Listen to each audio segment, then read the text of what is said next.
What's up guys, today's Geeky Acrylics video is going to go a little more in depth with baking. So this is a part of my DIY custom Funko Pop series, and I will link the video for the previous discussion about sculpting with polymer clay. So if you haven't watched that one yet, you probably want to watch that one first.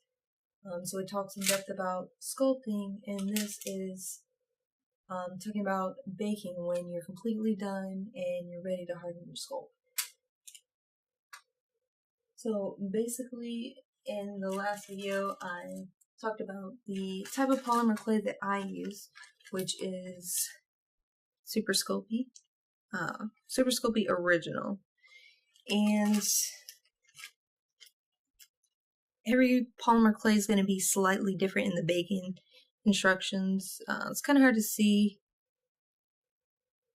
but basically it's telling you to bake at 275 for 15 minutes per 1/4 inch thickness, or 6 millimeters. So you always want to follow the instructions and never go over the temperature.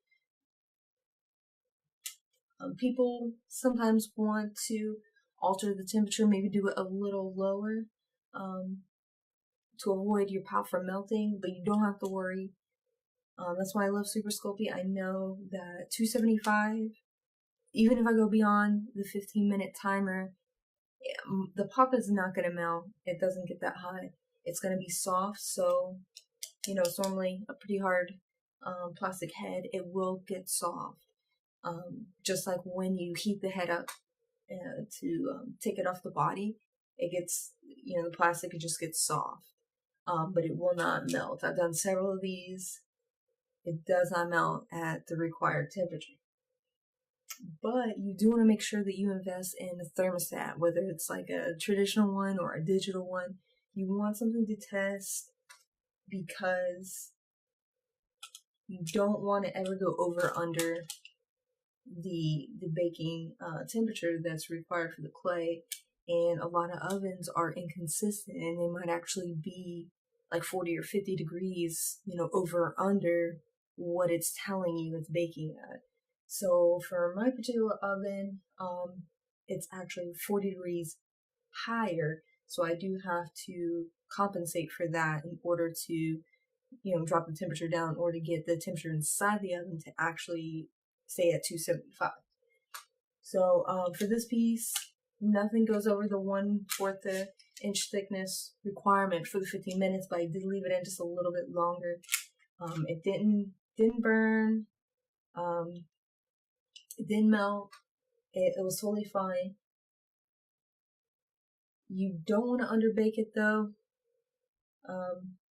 Like if you had a piece that was underbaked and you went to pick it up later on, it could just break. It could crumble. It won't have the right durability of the properly baked clay. So you really want to follow the instructions given. Now, for baking, what I like to do is I just have this small, like just an really old baking pan, and I have it lined in baking parchment paper, but you can also use just, you know, your standard aluminum foil. Probably any brand will work, because aluminum foil, you know, it's not gonna it's not gonna really stick to anything. It's not going to create any problems, and it can withstand the heat, obviously. So either one will be, you know, efficient. Like for small accessories, you know, I got this little PS4 controller and PS4. For these, I actually use beer bottle caps. I guess they can be Coke, like soda caps or whatever, like any kind of little metal cap like this. These are great for sitting like accessories on. So when I'm sculpting or baking small items like this, you know, it's nice to have a surface to sit them on, and then that way they don't get smushed or messed up transporting to the oven, and they don't get lost in the process. So that's personally what I do. I don't recommend flipping the bottle cap over. I did make this mistake with this pop here, and now I have little dents in the head because, again, the head got soft. I already knew that, but I didn't think about it. I set it on the bottle cap to keep the hair. I didn't want the hair to smush tips. So I needed to just raise up just a little. I set the head like this. It got soft, and the hard edges here definitely made marks into the pop. So kind of like squished into it. So I don't recommend using this side. Definitely make sure you use the flat, smooth side. I thought it would keep it from rocking and moving around. But yeah, that was a bad call. Lesson learned there.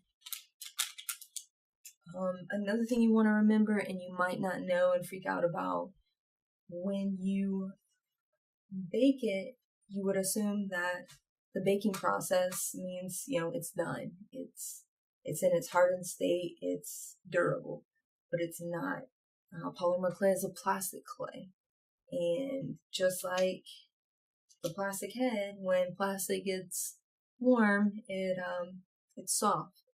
So when it comes out, it's this kind of semi-soft, kind of rubbery, plasticky feel. It's fragile. It doesn't actually harden, like fully cure to the hardened, durable state until after it's cool. So you want to be really careful if you leave like a piece standing and then you go to move it around, it could tip over. You might break your sculpt or your accessory. So it's really important to be careful and transport, make sure everything is well balanced, because I've had sculpts break because I went to pull it out of the oven. So obviously it's still fragile because it hasn't cooled. It tipped and pieces broke off. So just remember that. Don't freak out. You can even let it sit in the oven after you turn it off. The extra time will not hurt, and then you don't have to worry about, shifting pieces around if something's unstable or there's a lot of little, pieces that stick off that could potentially break. So leave it in the oven, turn it off, come back in a couple hours, and then remove it. Just make sure it's fully cooled before handling and doing any major transporting. I know how to take mine up and down the stairs on this tray, and I just want to make sure everything's stable. Also, a fair warning with overbaking: when you overbake, burned clay can release a toxic. It's the only time they'll tell you that Super Sculpey or polymer clay is toxic. Generally, it's a non-toxic polymer plastic type clay. But yeah, if it gets too hot, it can emit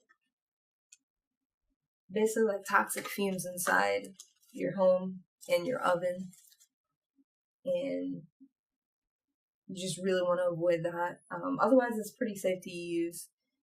And if you're following the directions and you have the thermostat, then you should be fine. So yeah, that just pretty much covers it for baking. The next video will cover what to do after baking as far as priming, sanding, and so forth. And I have a whole tutorial that I'll be planning once I have this piece sanded, primed, and painted. But yeah, I hope you found this video helpful. Make sure to hit the like button if you enjoyed, and feel free to subscribe if you want to see more. Until next time.